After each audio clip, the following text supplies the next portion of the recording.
Hey, this is the Joshin family and welcome to our vlog.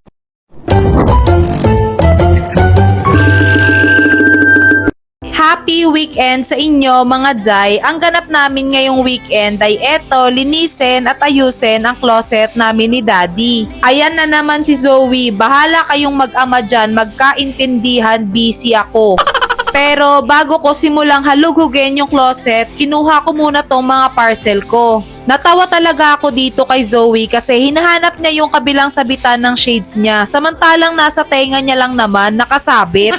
Tinignan ko muna isa-isa kung tama ba yung pinadala ni seller at eto naman nakikiisyoso. Sige, pagbigyan natin, galingan mo ha. Hala siya, paano tataas ang sales natin yan kung di mo alam i-promote yung product? Charot lang Jai, mahiyain yan si Daddy. So, eto na nga, sabay namin binuksan yung closet and voila, parang jungle ang closet namin.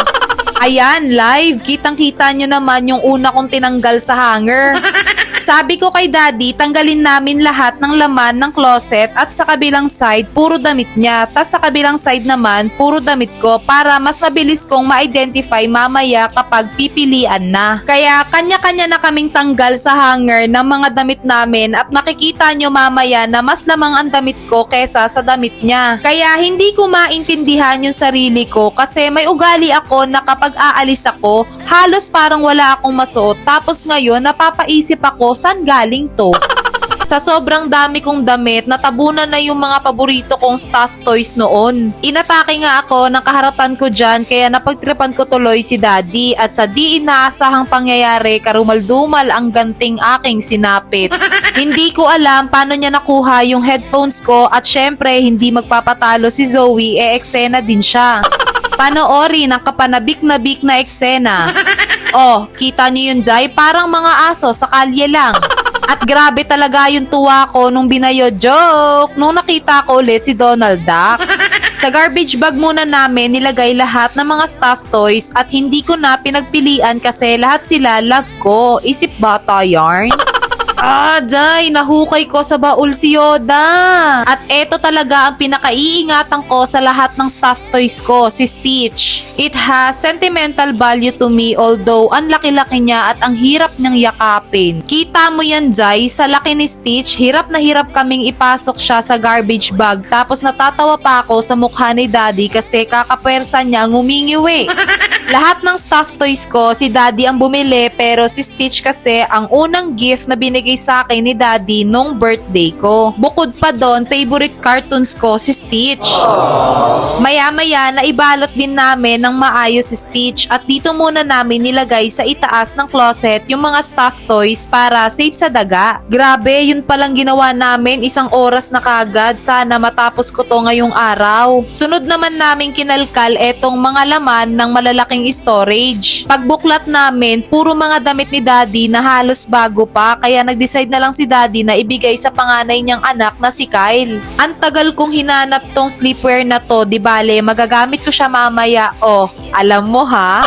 Pasensya na sa ginagawa ko dyan, sa sobrang hapit kasi ng damit ko, nakikiliti na yung puwet ko. So ayun, nailabas na namin lahat ng laman ng closet, nakalkal at napagpilian na din namin yung laman ng malalaking storage. Dito sa mga basket, kinalkal ko yung mga damit ni Daddy at sa kanya muna ang una kong i-arrange. Pero bago ko i-pile at ayusin, pinapilian ko muna sa kanya yung mga ayaw niya ng suotin at luma. Ang ganda ng hanger na nabili ko sa TikTok, space saver siya Jai. Una kong in-arrange yung mga polo niya, tas sunod yung mga dry fit, long sleeve. Nagpatulong din ako sa kanya na siya mag-hanger para isasabit ko na lang. Malamang hinahanap niya si Zoe, ayan siya, pinagsusuot yung mga underwear ko. Basta pag may ginagawa kami, may ginagawa din siya. Sige, pakialaman mo yung mga underwear ko. Hay nako, binuhos pa nga. Sana lang talaga matapos ko to ngayong araw kasi feeling ko nadadagdagan yung ginagawa ko sa batang to.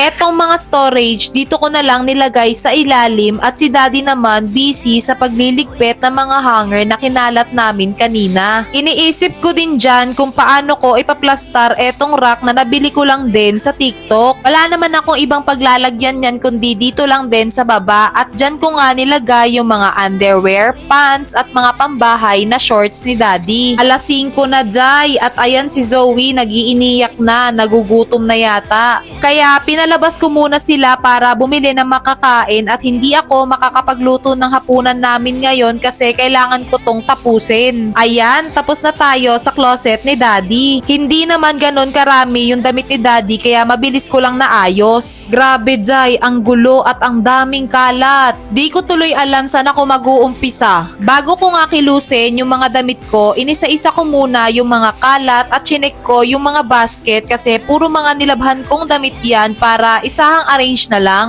At baka hanapin nyo din si Kuya Sayon, ayan, di ko alam kung anong trip niya dyan basta naglalaro lang siya mag-isa. Oh, Jai, see you on part 2. Once again, this is the Joshin family. Be smart, be safe, love ya!